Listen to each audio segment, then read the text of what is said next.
A countdown has begun at Hoover Dam, not to a date, but to a number. 1,035 feet.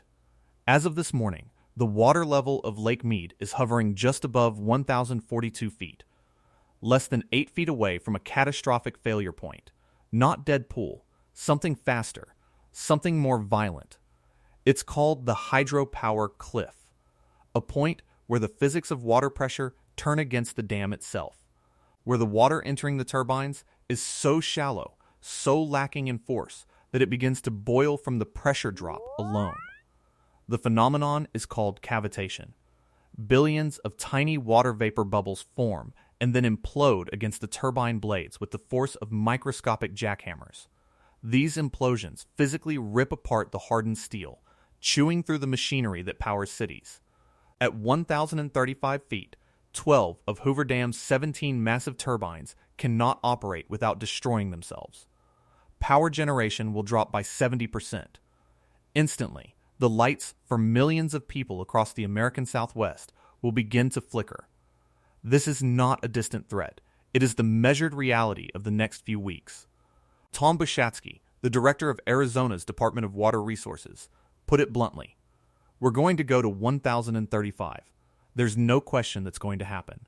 The first domino is already falling, and it lands long before the lake runs dry. The crisis is now so immediate that the federal government is playing an impossible shell game. It is called the Powell fails first strategy. Upstream from Lake Mead sits Lake Powell, the nation's second largest reservoir, held back by Glen Canyon Dam. For years, the U.S. Bureau of Reclamation, the agency that manages the river, has been deliberately draining Powell to prop up Mead, bleeding one giant to keep another one alive. They choke off the water released from Glen Canyon Dam, sacrificing its own hydropower capacity, to send just enough downstream to keep Hoover's turbines from self-destructing. It is an act of managed decline, a desperate balancing act on a razor's edge, moving water between two dying lakes. This strategy comes at a staggering cost. Reducing releases from Lake Powell to its bare minimum would slash Hoover Dam's own power output by another 40%. A preemptive power cut to stave off a total power collapse. It is the hydraulic equivalent of rationing food during a famine. It keeps the system from outright starvation, but everyone gets weaker. The bathtub ring on Lake Powell grows deeper. Its own marinas sit stranded on dry land, all in service of keeping Lake Mead just inches above the cavitation cliff. This is the reality of the Colorado River in 2026. Not a system of abundance, but a system of triage, where survival is measured in single-digit feet and every decision is about which crisis to postpone. The strategy is not a solution. It is an admission of defeat. A quiet acknowledgement that the water promised a century ago is gone, and now the only choice left is how to ration the decline. But even this desperate measure has a hard deadline. All of it, the frantic water transfers, the state-by-state conservation agreements, the international treaties, it all expires on one specific date. December 31st, 2026. In less than 6 months, the entire legal framework governing the Colorado River dissolves. The 2007 interim guidelines that set the rules for water cuts. The 2019 drought contingency plan that made those cuts more severe. Even Minute 323, the treaty that dictates water sharing with Mexico. They all end. At midnight, the rulebook for how 40 million people share a shrinking river simply disappears. Without a new agreement, the system reverts to a chaotic free-for-all governed by century-old laws that have no connection to the reality of a hotter, drier West. What happens on January 1st, 2027, is a question no one can answer. The federal government, led by Acting Reclamation Commissioner Scott Cameron, is trying to force a deal, pushing for a new 10-year flexible framework. The public comment period for this new plan, known as the Post-2026 Draft Environmental Impact Statement, closed on March 2nd, 2026. The 7 basin states are fiercely, fundamentally divided. This is not a polite negotiation. It is a water war fought in conference rooms by men who hold the fate of cities in their hands. In one corner is California, the state with the largest and oldest water rights on the entire river. Its interests are represented by J.B. Hamby, the chairman of the Colorado River Board of California. At just 30 years old, Hamby is the youngest major power player in the basin's history, and he represents the agricultural behemoth of the Imperial Irrigation District, which holds the single largest water allocation. His job is to protect California's legal entitlement, a share of water that was guaranteed on paper long before anyone understood the word aridification. In the other corner is Nevada, the state with the smallest allocation but the most to lose. Its lead negotiator is John Ensminger, the general manager of the Southern Nevada Water Authority. He is pragmatic, sharp, and has spent 2 decades preparing his city, Las Vegas, for a doomsday scenario. He argues relentlessly that survival demands shared sacrifice, that California's historic rights cannot be a shield against the reality of a shrinking river. His position is simple: we all cut back, or the whole system dies. In the middle sits Scott Cameron, the man trying to broker a peace that seems impossible. He inherited this crisis from his predecessor, Camille Totten, who famously issued an ultimatum in 2022 demanding the states find a way to cut 2 to 4 million acre-feet of water use or have the federal government do it for them. The moment for ultimatums has passed. Now is the moment for a deal, and the clock is running out. The fight is over numbers that sound abstract but represent the literal survival of the West. Acre-feet, elevation levels, flow rates. But the most terrifying number, the one that haunts every conversation, is 895 feet. Deadpool. This is the term that makes headlines. The number that conjures images of a dry, cracked lake bed and a silent concrete behemoth. But the popular understanding of Deadpool is wrong. At 895 feet, Lake Mead is not empty. Far from it. There are still millions of acre-feet of water, a vast, deep lake still held behind the dam. Deadpool simply means the water level has dropped below the dam's lowest intake pipe. Gravity can no longer pull water through the outlet works. The dam can no longer pass a single drop downstream to California, to Arizona, to Mexico. The river, for all practical purposes, stops here. For the 30 million people who live downstream, this is the apocalypse. But for the 2.3 million people living in Las Vegas, it is merely an engineering problem, and they already solved it. This is the secret that changes everything. Las Vegas is the only city on the river that can survive Deadpool. They prepared for it.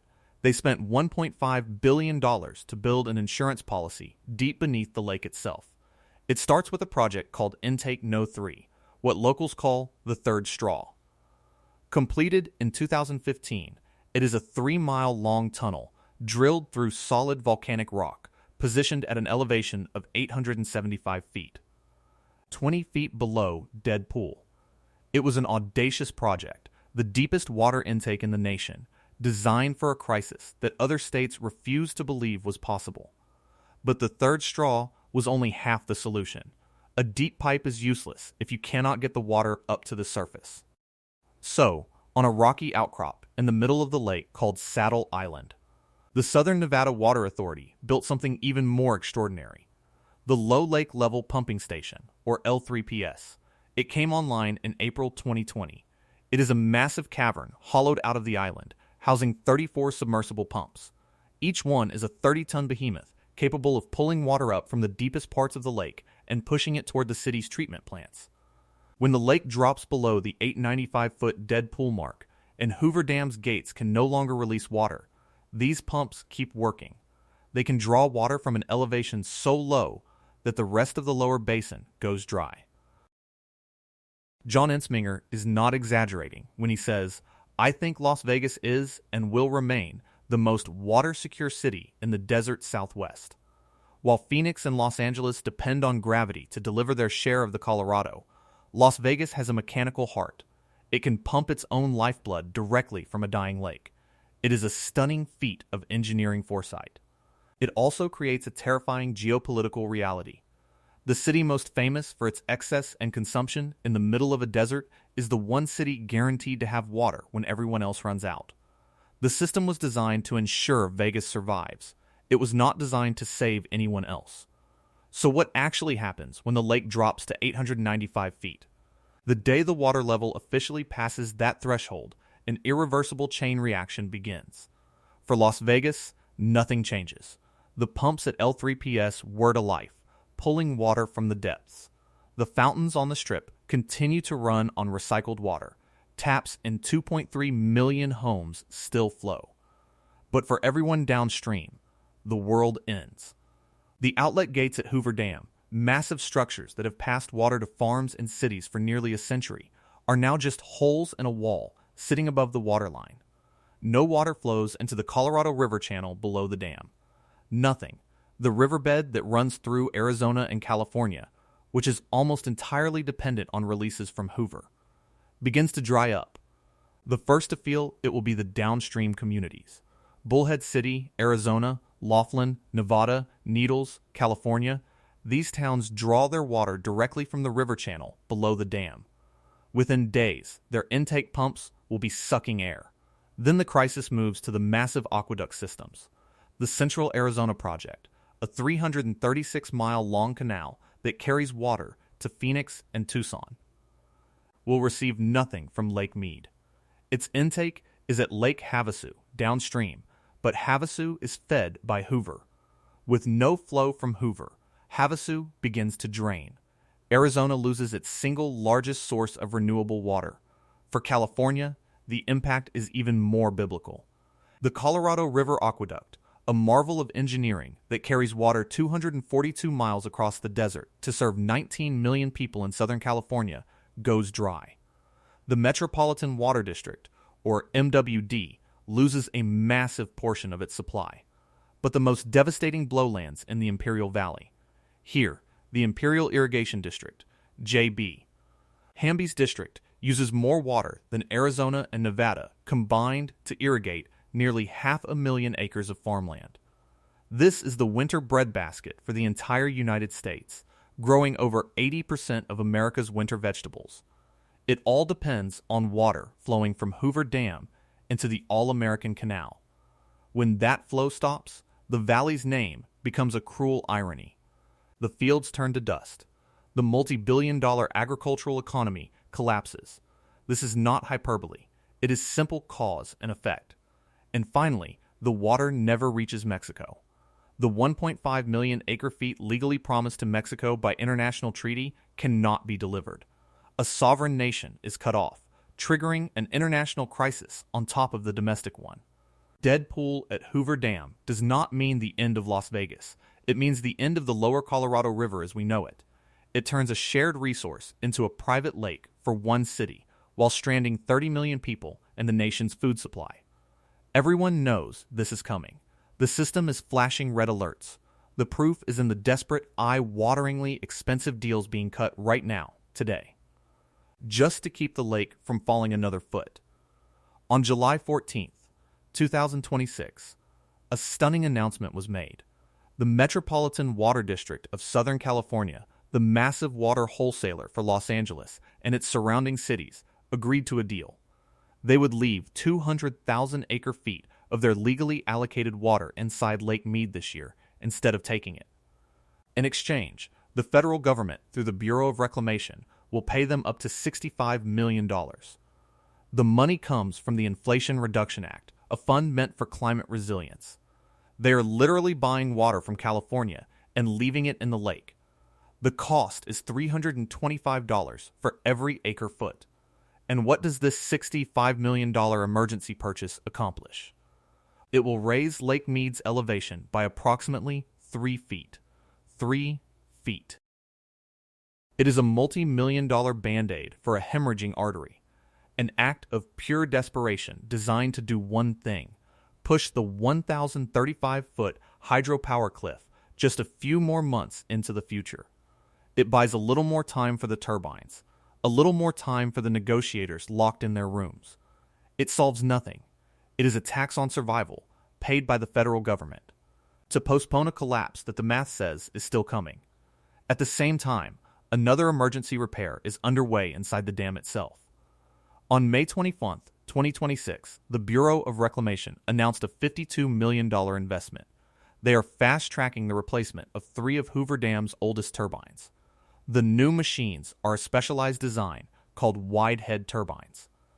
They are engineered specifically to do what the old ones cannot: operate efficiently in low water conditions. While the old turbines face destruction from cavitation below 1,035 feet, these new ones can continue generating power safely all the way down to the 950-foot minimum power pool level. This is the new definition of resilience on the Colorado River. Not fixing the water shortage, but engineering machines that can function better during the decline. The $52 million project will not add a single drop of water to the lake. It will not solve the deficit. It simply allows the dam to keep producing electricity a little longer as the lake continues to vanish. It is a perfect metaphor for the entire crisis. Instead of refilling the glass, we are building a better straw to reach the last few drops at the bottom. And even these straws have their limits. The new turbines work down to 950 feet. The Las Vegas intake works down to 875 feet. But the lake bottom itself is not static. For 90 years, since the dam was completed on March 1st, 1936, the Colorado River has been dumping insane amounts of silt and sediment behind it. The floor of Lake Mead is rising. Some reports claim the sediment is over 100 feet deep in places. While the exact depth is a matter of debate, the phenomenon is not. The lake is losing physical storage capacity every single year. The deadpool elevation of 895 feet is a measurement from sea level. It is not a measurement from the bedrock.